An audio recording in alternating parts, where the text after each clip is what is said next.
Shalom saudara diberkati Tuhan Yesus Kristus. Seringkali kita mendengar ada orang yang mengeluarkan statement yang berkata bahwa Yesus itu bukan Tuhan karena dia hanya seorang utusan ya.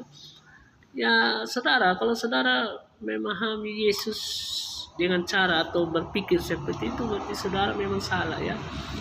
Karena saudara memaksakan cara berpikir atau iman saudara di agama saudara, dan saudara mau terapkan di kepercayaan atau iman Kristen, tentu akan bertabrakan dan pasti akan salah. Karena di dalam iman kami, ya kami percayai bahwa Yesus memang utusan dan dia juga Allah ya. Jadi saudara diberkati Tuhan, sebagai fungsi ada maksud Allah tertentu, Bapa tertentu, ya Yesus harus diutus. Dan kita tahu, kita percaya, orang Kristen percaya bahwa Yesus diutus Bapa itu untuk satu misi yang luar biasa ya. Dia datang ke dunia untuk menyelamatkan orang berdosa. Orang berdosa, Yesus punya tujuan diutus datang ke dunia untuk menyelamatkan orang berdosa.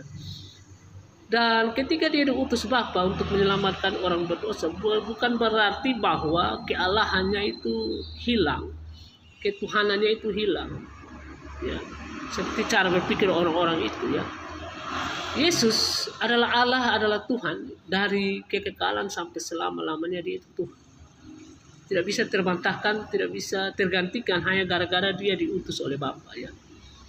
Kita tahu bahwa di dalam Lukas 2 ayat 11, waktu hari kelahirannya saja, malaikat sudah berkhotbah dan malaikat mengatakan bahwa hari ini telah lahir bagimu yaitu Kristus Tuhan di kota Daud. Ya. Jadi saudara, ketuhanan Yesus, kealahan Yesus itu tidak bisa terbantahkan, tidak bisa tergantikan hanya karena dia seorang utusan. Ya. Makanya Yesus itu dikatakan nabi, dikatakan imam, dikatakan raja, dia dikatakan banyak hal, dan itu memang benar. Kita orang Kristen percaya itu. Sebagai fungsinya dia disematkan gelar-gelar itu.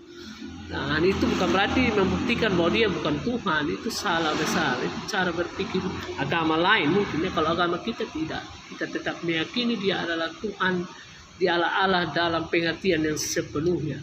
Dan saudara tahu, saudara ingat baik-baik ya saudara, dia itu bukan Tuhan untuk orang Israel saja ya. Dia bukan Tuhan untuk orang Kristen saja, tapi dia Tuhan bagi semua orang. Dia Tuhan bagi semua orang ya. Dalam Kisah pasal 10 ayat 36 mengatakan Yesus itu Tuhan bagi semua orang. Termasuk saudara-saudara yang menghina, mengatakan dia bukan Tuhan. Saudara bertobat.